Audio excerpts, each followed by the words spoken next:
Elections are about hope. And when India's most literate state, Kerala, goes to the polls, hopes naturally tend to soar sky high. Here are some thoughts as Kerala gets ready to elect a new government. Warning, keep your feet on the ground. For two important reasons, Keralites are expected to choose well when they elect their leaders. One, they are the most literate, with a literacy rate of 96.2%, ahead of Delhi and Uttarakhand. And two, they live the longest, so they naturally want good leaders. They live longest at 70.9 years, ahead of Delhi and Himachal Pradesh. Those are rosy statistics, but in reality, when it comes to elections, Keralites alternate between the devil and the deep sea. They have to choose between the LDF, or the Left Democratic Front, and the UDF, or the United Democratic Front. The LDF has the CPM, the CPI, a faction of the Kerala Congress, and some allies. And the UDF has the Congress, the Indian Union Muslim League, a faction of the Kerala Congress, and some others.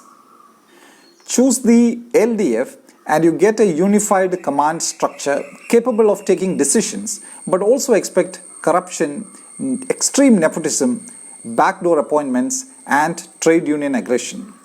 Choose the UDF and you get a loose group of smiling faces, a more humane group that is indecisive, confused, and pulling in different directions. God's own country can thank God that it doesn't have to choose only between the devil and the deep sea this time. It also has two other options, the daredevils and a dream team. The BJP are the daredevils in the fray with a 15% vote share in the state, but everybody in the team seems to be at war with everybody else. And to add to that discord has come Metroman E. Sridharan, who proudly proclaimed that the image of the BJP has changed after my arrival. That one sentence was enough to make everybody else in the team feel like they were nincompoops until he arrived. And then there is the Dream Team, or 2020, which is an NGO turned political party backed by the Kitex Group, which is contesting 8 assembly constituencies in Ernakulam district. 2020 is hoping that the good road infrastructure and the impressive homes it has put up for the poor in Kizhakkambalam, a panchayat it governs, will influence voters over a larger area. But they have a serious problem. The average Keralite is suspicious of anything to do with private. The word corporate is despised in the state. And Keralites see a conspiracy in just about everything. So in the good roads and houses put up by 2020 in Kizhakkambalam, many Keralites see a corporate agenda or checkbook philanthropy. Kerala may have a higher literacy than other Indian states, but every 5 years when election campaigning comes around, just as in other states, political campaigns in Kerala also focus on the frivolous.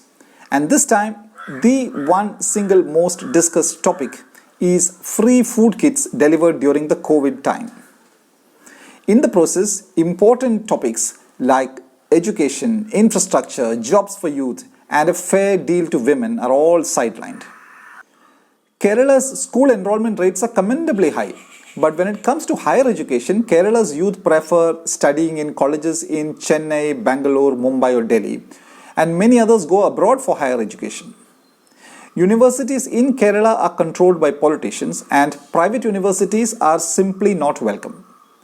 Congress leader Shashi Tharoor says that if the UDF comes to power, one focus area will be on establishing international quality private universities in Kerala. Perhaps he forgets how India's well-known diplomat T.P. Srinivasan was assaulted in 2016 by the CPM's student activists when he was part of a global education summit in Kerala. Infrastructure building moves at a glacial pace in Kerala. So the Alappuzha bypass, conceived 45 years ago, was opened earlier this year. And the Vizhinjam port, about which Kerala's media wrote in 1906, is now under construction 115 years later. Jobs for youth? Just forget about it in a state where private investment is plain unwelcome. In one of the most widely discussed cases of investor torture, an NRI, Sergeant Parayil, committed suicide when the local Antur municipality refused to give him a building completion certificate after he had invested 160 million rupees in a marriage auditorium. So it should come as no surprise that Kerala comes a lowly 28th in the ease of doing business rankings. And naturally, Kerala's youth are forced to crawl on all fours, begging for government jobs after passing Public Service Commission examinations. Kerala fails in higher education, infrastructure and jobs for youth, but perhaps its most painful failure is in giving a fair deal to women. Kerala is the one major Indian state where women outnumber men, but women's participation in every sector in Kerala, from office work to politics, is pathetic. Despite women comprising more than 50% of the population, Kerala's women have never had even a 10% representation in the state assembly, which has 140 members. The worst offender in this matter is the Indian Union Muslim League, which has fielded just 2 women candidates all these years. One Kamarunisa Anwar in 1996, and this year, 25 years later, Noorbina Rashid. Just 2 women in all these years. In Kerala's acutely patriarchal society, no political party gives a fair deal to women. CPM's Health Minister KK Shailaja has been an international celebrity for the manner in which her ministry handled the COVID-19 pandemic. Anywhere else, she would have been projected as a chief ministerial candidate during campaign time, but not in Kerala. In fact, given Kerala's long line of women achievers from sprinter PT Usha to educator par excellence Mariamma Varki, who died last week, who was instrumental in spreading good English education across the Middle East, Kerala's cabinet should ideally look like this, with KK Shailaja in the middle. But that's the cabinet of Finland, not Kerala, and Kerala's cabinet is unlikely to look like this anytime soon. Keralites are all around the world, and naturally the conversation is also international. So what happens in a Suez Canal, or what is happening to the Communist Party in Poland, are topics for breakfast discussion in Kerala. And recently, when Turkish President Recep Tayyip Erdogan decided to convert the 6th century Hagia Sophia into a mosque, it directly impacted the Panchayat elections in Kerala. But with all that international outlook of Keralites, the state has not been a Finland or a New Zealand. At the moment, it is simply a highly rated paper tiger. Through different centuries, travelers like Vasco da Gama and Marco Polo have seen Kerala and been amazed by it.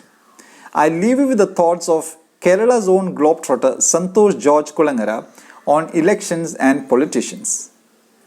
ഇന്ന് രാഷ്ട്രീയത്തിലേക്ക് ഇറങ്ങുന്നത് എന്തിനാണ്? നാട് നന്നാക്കാനല്ലെന്ന് നമുക്കൊക്കെ അറിയാം. ഞാനൊരു കാര്യം ചോദിക്കട്ടെ, ഞാൻ എൻ്റെ സാമൂഹ്യ സേവനത്തിന്, ഞാൻ ജനത്തെ സഹായിക്കാൻ വേണ്ടി, അവരെ സംരക്ഷിക്കാൻ വേണ്ടി, അവരുടെ വിദ്യാഭ്യാസത്തിന് സഹായം നൽകാൻ വേണ്ടി, അവരുടെ പട്ടിണി മാറ്റാൻ വേണ്ടി ഞാൻ എൻ്റെ ജീവിതം ഒഴിഞ്ഞു വെച്ച് ഇറങ്ങുകയാണെങ്കിൽ ഞാൻ നിങ്ങളുടെ അടുത്ത് വന്ന് തൊഴുതു നിന്ന് ദേവി തന്നെ ജയിപ്പിച്ച് എന്നേക്ക് ഇത് ചെയ്യാൻ അവസരം തരണേന്ന് പറയേണ്ട കാര്യമുണ്ടോ? ഞാനിവിടെ ഒരു ബോർഡ് വെച്ചാൽ പോരെ, നിങ്ങളോട് വന്നാൽ ഞാൻ സഹായിക്കുന്നതാണെന്ന്? വേണം എന്നെ തിരഞ്ഞെടുത്തു എന്ന് പറഞ്ഞാൽ പോരെ? അപ്പൊ ഇവർ ഓച്ചാനിച്ച് കുരിഞ്ഞു നിന്ന് വോട്ട് ചോദിക്കുമ്പോൾ തന്നെ അറിയാമല്ലോ അവനെന്തോ ഗുണമുള്ള കാര്യത്തിനായി വരുന്നതെന്ന്. അല്ലാതെ ഒരു കാര്യത്തിന് മനുഷ്യ ഇത്രയും കാശ് മുടക്കി ഇങ്ങനെ വെയിലും കൊണ്ട് നടക്കുമോ?